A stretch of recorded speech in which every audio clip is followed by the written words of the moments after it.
Peterburi pole ainult linnmuuseum, vaid ka muuseumide linn ja kunstide linn. 2 maailma kuulsamatest kunstimuuseumidest asuvad just Peterburis, Ermitaaž ja Vene muuseum. Linnaga Neeva-kaldal on seotud paljud väljapaistvad kunstnikud, sealjuures ka Eestist pärit kunstnikud. Hiljaaegu avati Peterburis kunstniku, filosoofi ja humanisti Röörichi muuseumis näitus Nikolai Röörich ja Eesti. Nikolai Röörichi pärand on tähtis väga paljudele inimestele. Tema looming puudutab nii mõndagi ja on seda teinud pikema aja jooksul või tähendab alates tema teoste loomisest kuni tänapäevani. Ja Röörichi kui kultuuripärandi säilimise eest võitleja olulisus on olnud Eestis juba alates 30. aastatest, sest 29. aastal loodud Röörichi või koostatud Röörichi pakt, niinimetatud Röörichi pakt, mille järgi siis kutsuti kõiki riike ühinema sellega, et kaitsta kultuuripärandit sõjalistes konfliktides ja mis on saanud hiljem siis rahvusvaheliste Haagi konventsiooni aluseks. Ja selle paktiga Eesti ühines juba 30. aastatel ja selle ühinemise jaoks loodi selts. Samamoodi Röörichi selts tegutses veel suurem veel Riias, millega oli Röörichil väga suured tihedamad kontaktid ja millele pärast Röörich saatis oma ja oma poja tööd Tiibetist, mis tõttu tänu millele Riias Läti rahvuslikus kunstimuuseumis on rikkalik Röörichi teoste kollektsioon. Eestis seda kogu ei saadetud, sest arvestati, et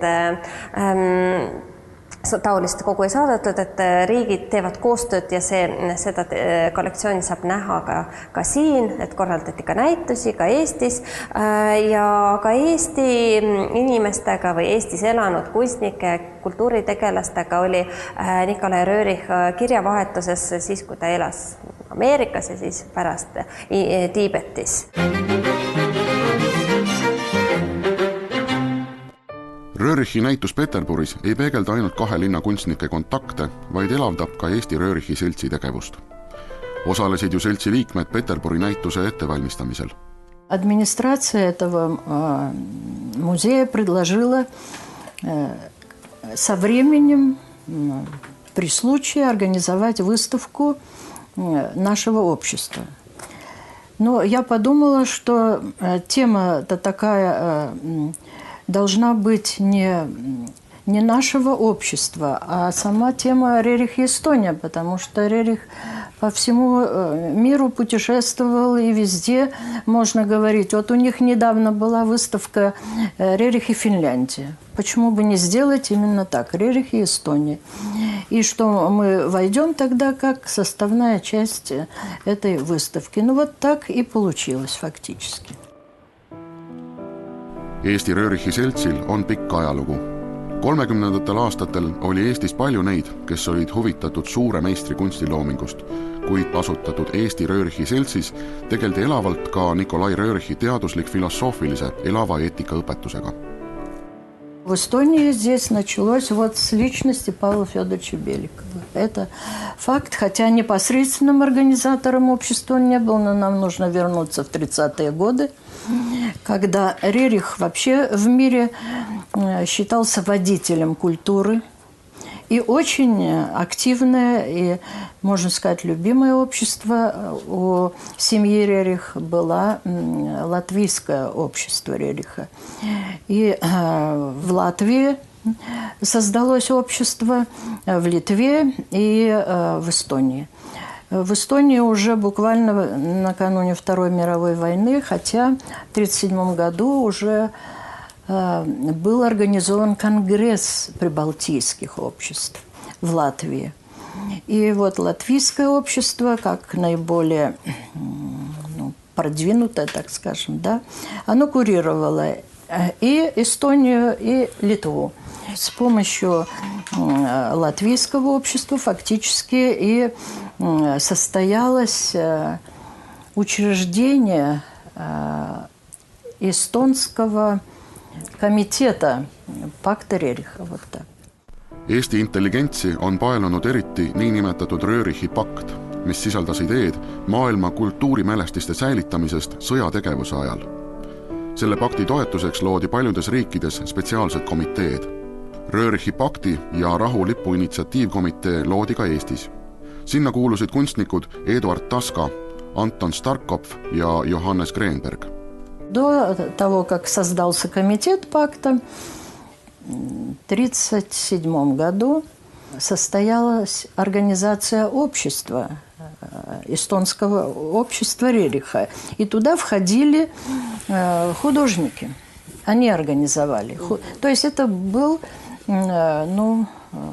общество последователей живописца Рериха, так скажем. А одновременно в Эстонии существовали еще другие, не то что общества, а просто группы, изучающие философское наследие Рерихов. Это именно живую этику, философско-этическое. И одну из групп вел вот Павел Федорович Беликов. И он к тому времени, это 1936 год, он уже переписывался с Николаем Константиновичем Рерихом. Интересно, что родственники или окружение родственное Пятца, первого президента Эстонии, участвовало тоже. И вот родной брат Вольдемар Пятц, да, и его жена, они тоже были очень активными последователями, что ли, идей Рериха.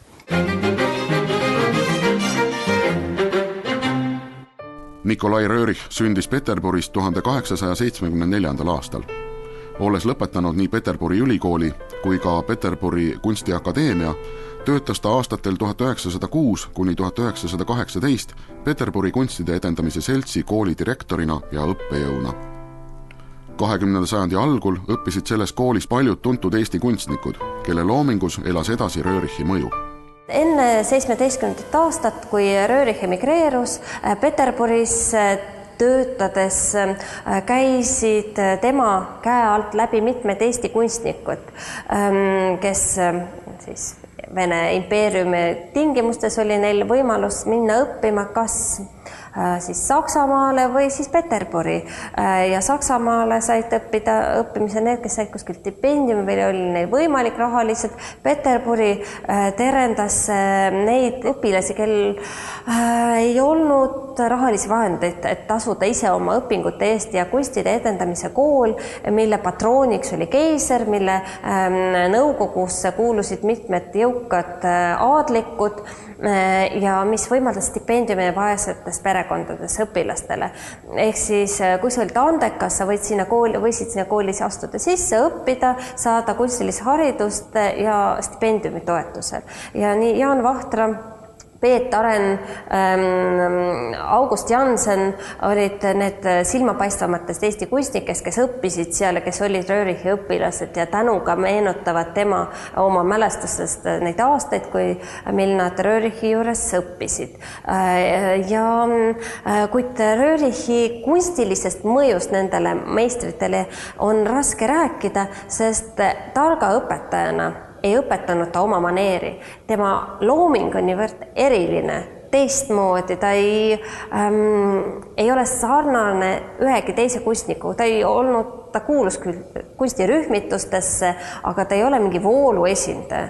Ta oli alati omaette meister ja suure meistrina õpetas ta ka oma õpilasi kuulata iseennast, leida oma maneer, nii nagu tema läbi pikkade õpingute kunstiakadeemias jäljenduste ja nendes pettumuste järel leidis ta oma tee, nii suunas ta ka oma õpilasi oma teed otsima, mis tõttu on tulutu otsida Röörichi Eesti kunstnikest õpilaste töödes jälge Röörichi maneerist. See on üldine kunstikultuur, mis sealt tuli ja võib-olla see, et nad leidsid ja said omanäolisteks kunstnikest, selles on siis Nikolai Röörichi teene. Näitusel Nikolai Röörich ja Eesti on esindatud nii mõnegi Eesti 20. sajandi kunstniku tööd, kes on nii või teisiti olnud seotud Röörichi loominguga. Eesti Kunstimuuseum, kes meie kunstnike tööd näitusele esitas, andis sellega ühtlasi ka oma panuse näituse organiseerimisse. Eesti Kunstimuuseumi panus sellesse näitusesse on ikkagi nagu üsna tagasihoidlik. Algne nimestik, mida taotleti meie käes, oli pikem, kui erinevatel asjaoludel me saime välja anda nüüd 9 tööd, neist 5 maali ja 4 teost paberkandjal, nii graafikat kui ka akvarelli. Ja need valisid tõesti või taotlesid Röörichi perekonna nimelise Muuseumiinstituudi kuraatorid, kes kaardistasid välja Eesti kunstnikes isikud, kes on tugevamalt või kaudsemalt on olnud seotud Röörichiga. Sest kui vaadata seda nimestikku, see on väga erinevaid kunstnikke. Näiteks Nikolai Rood on õppinud koos Röörichiga Arhipko Inži stuudios ja hiljem nad olid kolleegid, õpetasid Keiserliku kunstide edendamise seltsi kunstikoolis. Ja täpselt samuti baltisaksa akvarellist ja metallehistöö kunstnik Clara Zeidler on olnud ka õppejõud Röörichi kolleeg. 3 kunstnikku, Jaan Vahtra, Peet Aren ja August Jansen on õppinud Röörichi juures ja nende puhul on jällegi väga erinevad tööd.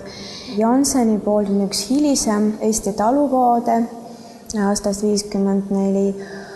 Peet Areni poolt on varasemad üks Narva vaade, ehk nii-öelda linna vaatemaal ja teine teos on hoopis tarbegraafika valdkonnas, selline juugendlik menüükaardikujundus ja Jaan Vahtra oli rohkem huvitatud sellisest kubistlikust visuaalsest keelest ja tema puhul ongi üks teos, mis on ilmselgelt räägib huvist kubistliku geomeetrilise kunsti vastu, see on üks daami kujutis ja Vahtra puhul Evi Pihlap märkib, et võib-olla talle on kõige rohkem avaldatud mõjust Röörichi õpetamismeetod, sest Vahtra ise oli nagu hiljem õpetanud.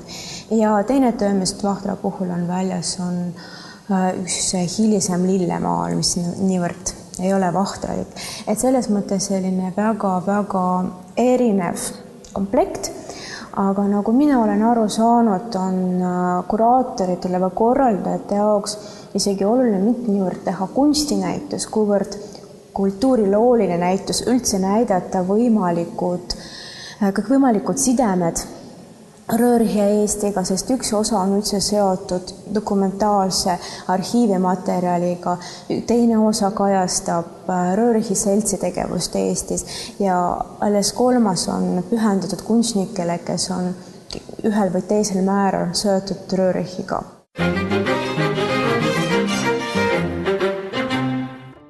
Nikolai Röörichi ideedel on alati olnud maailmas palju järgijaid. Paljudes riikides eksisteerivad siiani talle pühendatud ühingud. Eestis sai tema eredaimaks ja püsivaimaks pooldajaks Pavel Belikov, kellest sai 1938. aastal asutatud Eesti Röörichi seltsi esimees. Беликов Павел Федорович продолжал здесь активную свою деятельность и решил тогда полностью посвятить себя творчеству Рериха. Он вообще интересовался, конечно, не только русской культурой, но мировой, а когда ближе познакомился и по переписке почувствовал такое сердечное, что ли, доброе отношение, он полностью переключился на изучение творческого наследия Рерихов. И так до конца жизни фактически. В лице Беликова мы имеем классика рериховедения фактически, потому что многие уже с конца XIX века занимались творчеством Рериха как художника прежде всего, но так глубоко, внимательно и так честно, что ли, никто из тех, кто писали о Рерихе, не выступали как Павел Федорович Беликов, потому что для него жизнь и творчество Николая Рериха и вообще всей семьи, а Рерихов 4, и о каждом из них можно отдельно говорить, о их вкладе в мировую культуру, для Беликова это стало сутью, смыслом жизни. Хотя он работал не художником, и не искусствоведом, и не историком, а по образованию он был экономист. И как прирожденный философ он интересовался и изучал философию не только марксистско-ленинскую, кстати, и это, и умел говорить на языке оппонента, так скажем. И когда встал вопрос о том, чтобы издать вот эту серию «Жизель», это была инициатива самого Павла Федоровича, и тот редактор, с которым ему пришлось работать, многое уступил Беликову именно благодаря самой личности Беликова, потому что он умел объяснить и доказать, что тут нет никаких противоречий. Эта книга вообще пробила толщу идеологии советской. 1940. aastal likvideeriti Röörichi selts Eestis koos paljude teiste seltsidega. Selts taastati alles 1989. aastal. Tänavusel aastal täitub seltsil 25 aastat. Nüüd on selle juhatajaks Kira Moltšanova, Pavel Belikovi kunagine noor abiline. Röörichi selts, mis tegutseb ka Eestis ka tänapäeval, on väga palju seotud sellise kunstifilosoofiaga ja kultuurifilosoofiaga ning selle tähtsus ja olulisus on selles Nikolai Röörichi pärandi või sellise kirjaliku pärandi levitamisel, sest see on väga oluline selline humanismi ja kultuuri inimesega seotud kultuuri säilitamise seisukohast ja just selles aspektis, et kultuur koos inimesega väärib säilitamist sellise autentse tervikuna, et lugupidamine erinevate kultuuride vahel, nende vaheline dialoog ja mitte kunagi ühe domineerimine teise üle, vaid harmooniline kooslus erinevate kultuuride ja kultuuripärandite vahel. Kunstilises aspektis on Röörichi selts korraldanud mitmeid näitusi, kuid kahjuks enamasti on need teoste reproduktsioonide näitused. Taassünni läbi elanud Eesti Röörichi selts tegeleb kaasajal Nikolai Röörichi ja tema pereliikmete loomingulise pärandi uurimise ja populariseerimisega. Pidevalt korraldatakse Nikolai ja tema poegade, kunstnik Sjatoslavi maalireproduktsioonide ning orientalist Juri Röörichi tööde näitusi.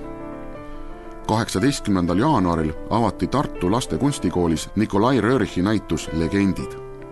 Näituse teemat ei valitud juhuslikult. See on seotud näituse toimumispaigaga. Armastab ju iga laps muinasjutte. Röörich ise tegeles juba nooruses legendide, müütide ja muinasjuttude kogumisega. Kunstnik lõi ise muinasjutte ja maalis muinasjutulis-filosoofilisi maale. Võiks öelda, et lapsed tunnetavad ja mõistavad tema maale sama hästi kui täiskasvanudki. Just Konrad Mägi ja Kristjan Raud, need on kaks kunstnikku, kes on õppinud samal ajal Peterburis, kui Röörich seal tegutses. Nad ei õppinud otseselt või vahetult Röörichi käe all, kuid nende puhul on võimalik rääkida sellistest võib-olla kaudsetest mõjutustest, võib-olla natuke müstilistest loodusvaadetes või maastikes. Mäe puhul meil on väljas tema Pühajärve maastik ehk siis Võrumaa üks vaateid looduskoht, mis on mäge ikkagi paelunud ja meil on püsiekspositsioonis mitu vaadet, mis seostuvad selle kohaga. Ja Kristjan Raud tema huviga Eesti rahvapärandi ja rahvuseepose vastu, etnograafilise pärandi vastu, ta üsna haakub ka Röörichi enda huvidega arheoloogia, etnograafia vastu ja samuti Venemaa sellise musse ajaloo vastu. Kristjan Raud selles mõttes nagu peegeldab ka sellist rahvusromantilist tendentsi kunstist, katseid nii-öelda visualiseerida imaginaarset minevikku. Triigi puhul võib-olla saabki rääkida kõige otsesematest mõjutustest, sest Triik õppis Röörichi juures keseliku kunstide edendamise seltsikoolis ja enne esimest maailmasõda teda tõesti huvitasid etnograafiline kunst ja nii-öelda rahvusliku kunsti või rahvusliku laadi loomise probleemid ja kui me vaatame Nikolai Triigi pannood Lennuk, mis on Kumu püsiekspositsioonis, siin on ikkagi näha väga selgeid või otseseid mõjutusi Röörichi huvist Skandinaavia või viikingite ajaloost või selle nii-öelda muinasajaloo kujutamisest. Ja pärast teist maailmasõda Triigi looming ikkagi muutus ja siis selle puhul ei saa niivõrd rääkida Röörichi mõjutustest, aga just oma kujunemise aastatel Triik on saanud mõjutusi Röörichilt.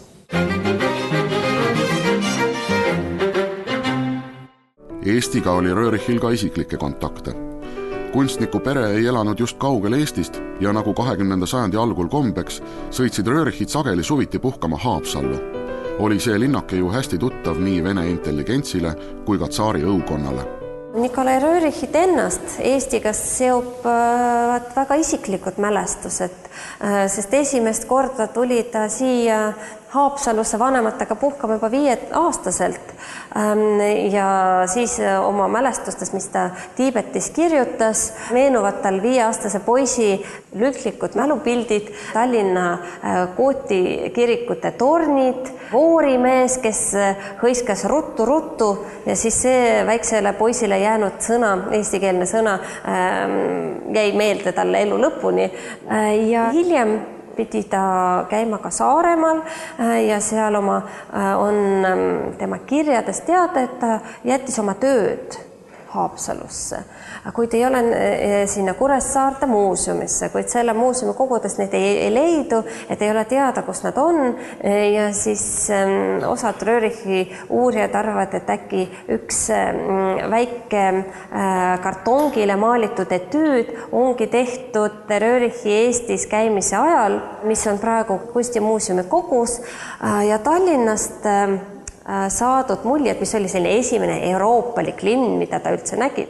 Jättis talle sügava mulje ja Tallinna torne näeme me ühel tema maalil Vana kuningas, mis kujutab siis keskaega ja Tallinna tornid ja linna müür on näha ja siis Vana kuningas siis oma viimastel päevadel siis annab krooni üle, et selline mütoloogiline süžee, nagu ta sageli maalis nii teadaolevate mustiste ja legendide põhjal kui ka omaloominguliste muistsete legendide ainetel ning Haapsalu merd on ta maalinud ja rannapiigasid või Eestis nähtud naisi maalis allegoorilistel ja sellisel mütoloogilistel stseenidel, et merepiigadena ja siis Karmi mere ääres kujutatud siis Põhjamaalanna või Severianka on just Haapsalus maalitud töö. Nikolai Röörich oli tuntud suure reisimehena. Kus ta ka ei käinud, propageeris ta kõikjal kõrge humanismi ideid. Röörichi ideed kultuurimälestiste säilitamisest, tema eetilised ja esteetilised mõtted, mis olid seotud isiksuse täiustumisega, paeluvad tänapäevani kõige erinevamatest kultuuridest pärit inimesi. У каждого человека в жизни все-таки, особенно в каком-то относительно молодом возрасте, возникают вопросы. А зачем, почему? И я таким образом решила свою проблему. Я нашла ответы на главный вопрос о смысле жизни именно в творчестве Рериха. И в чем смысл жизни? Ну, знаете, так прямолинейно, сходу трудно, конечно, сказать, но в чем смысл? Для себя я определила так. Есть развитие жизни, ну, прогресс, скажем так, да, эволюция. Эволюция не такая, которую Дарвин предлагал, да, а все-таки общечеловеческое развитие человека, человеческого общества, людей как единиц космических существ. Потому что в живой этике и в творчестве Рерих говорится о том, что все-таки человек – это существо космическое, а не чисто земное. Вот. И не потомок обезьяны. Да? Это меня устраивает. Это мне понравилось, поэтому я решила, что смогу что-то и другим предложить. Вот. Понимая смысл жизни вот так. А развитие, то есть эволюция жизни – это служение высшему и через высшее. И почему Рерих предложил знамя мира со знаком Троицы? Оно объединяет все основные устои эволюции. Это любовь, красота и знание. Вот. И в кольце вечности или труде, творческом труде.